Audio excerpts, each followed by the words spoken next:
John 14 is not what most people think. The night John 14 was spoken, the world was about to change forever. Not in the way people expected, not with armies or fire from heaven, but with a quiet room, trembling hearts, and a teacher who knew his time was almost over. Jesus was sitting with the men who had walked beside him for years. They had left their families, their jobs, their old lives. They thought the kingdom was finally coming, and now everything felt like it was slipping through their fingers. Judas had already made his choice. Peter was about to break. The cross was only hours away. Fear filled the air, even if no one said it out loud.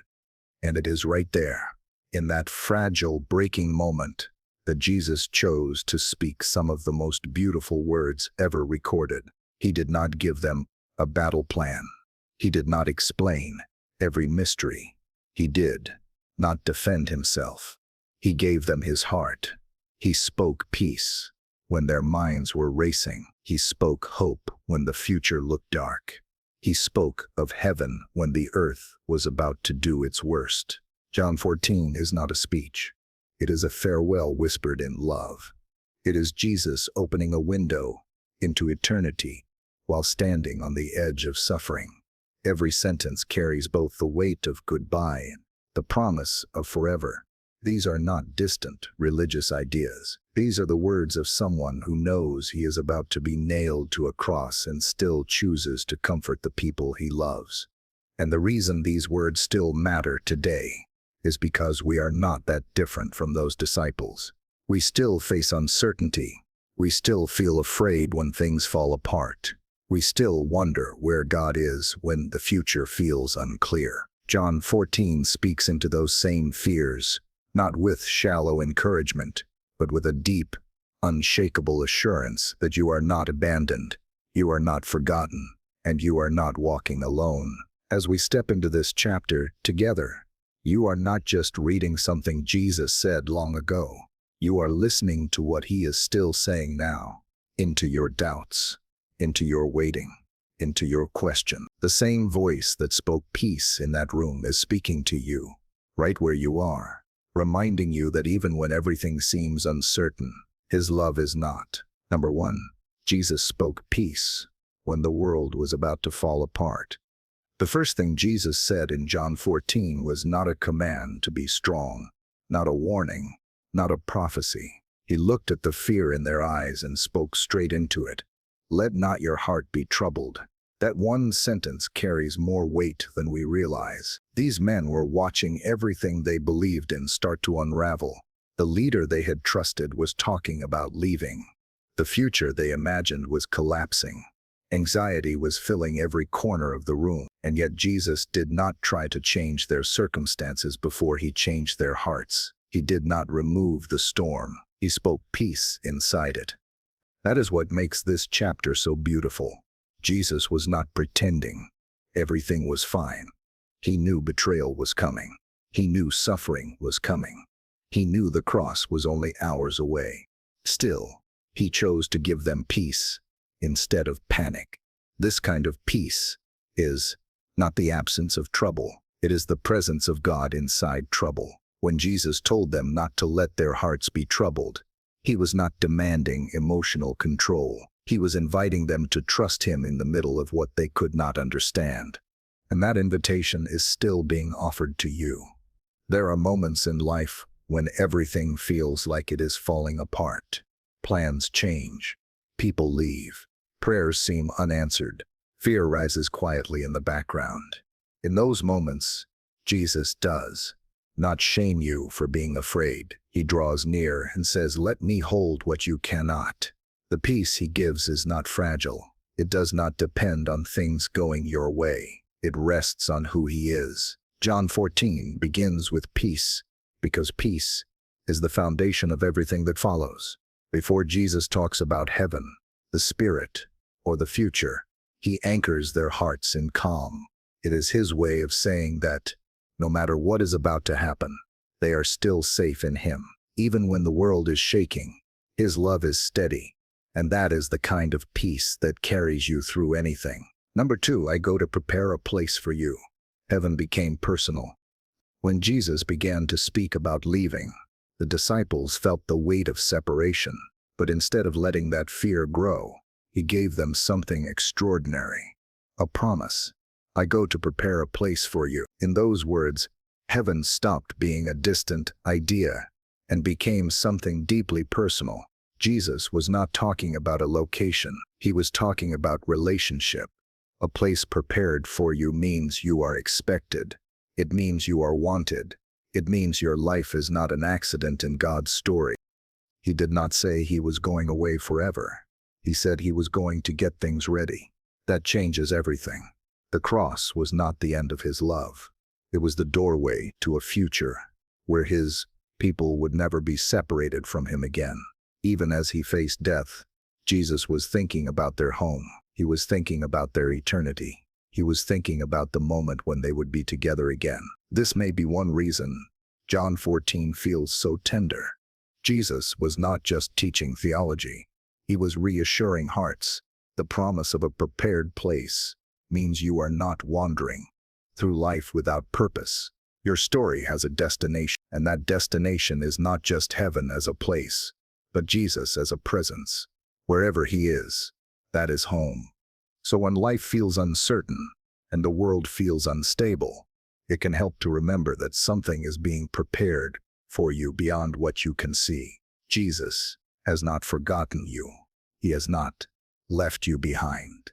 He has gone ahead of you, and that means your future is not defined by what you are losing now, but by what he is getting ready for you forever. Number 3, I am the way. When faith stopped being a map and became a person, when Thomas admitted that he did not know where Jesus was going, he spoke what everyone else was afraid to say. There was confusion in the room, uncertainty in their hearts, and Jesus responded with one of the most powerful and intimate statements ever spoken. I am the way, the truth, and the life. With those words, faith was no longer about directions. It was about a relationship. Jesus was telling them that they did not need to understand every step as long as they stayed close to him. So many people live as if they need to figure out life before they can trust God. They want a clear path, a full plan, and guaranteed outcomes. But Jesus offered something deeper. He offered himself. He did not give them a roadmap. He gave them a companion. Wherever he went, that was the way. Whatever he spoke, that was the truth. Wherever his life was present, that was where real life existed. This may be one reason John 14 feels so alive. Jesus was not distant. He was not abstract. He was saying, if you have me, you have everything you need. Even when you feel lost, you are not truly lost.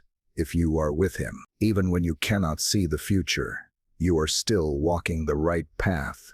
When you walk with Jesus, faith stops being about knowing where you are going and becomes about knowing who you are walking with. And that changes how you face uncertainty. You do not need to have all the answers. You only need to stay close to the one who does. When Jesus said he is the way, he was inviting them, and you, to trust his presence more than your understanding. Number 4, the Father was no longer distant. When Jesus said, if you have seen me, you have seen the Father, something incredible happened. God was no longer a distant idea or a hidden presence behind religious rules. He became visible in the face of Jesus. Every act of compassion, every moment of patience, every word of truth was a revelation of what the Father is really like. The disciples had been walking with God all along, even when they did not realize it.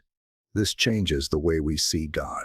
So many people imagine him as far away, watching from a distance, waiting to judge. But Jesus showed a Father who comes close, a Father who heals, who listens, who forgives. In John 14, Jesus was telling them that they did not need to search for God somewhere else. He was right there with them, speaking, loving, and caring in human form. And that truth is still powerful today. When you wonder what God thinks of you, look at Jesus. When you question if God cares, look at Jesus. When you feel unworthy, look at Jesus. The love you see in him is the love of the Father for you. John 14 pulls back the curtain and reveals a God who is not distant, but deeply personal, closer than you ever imagined. Number 5. You were never meant to face life alone. One of the most tender moments in John 14 is when Jesus begins to speak about the Holy Spirit. He calls him the Helper, the Comforter, the one who would come and stay. This was not a theological concept. It was a promise to hearts that were about to feel abandoned. Jesus knew that physically he would not always be with them, but he also knew they would never be without God. The Spirit would not just visit them, he would live within them. That changes everything about what it means to be a believer. You are not trying to follow Jesus from a distance. You are carrying his presence inside you. When you feel weak, he is your strength. When you feel confused, he is your guide. When you feel alone, he is still there, quietly reminding you that you are not forgotten. John 14 reveals a God who refuses to leave his people on their own.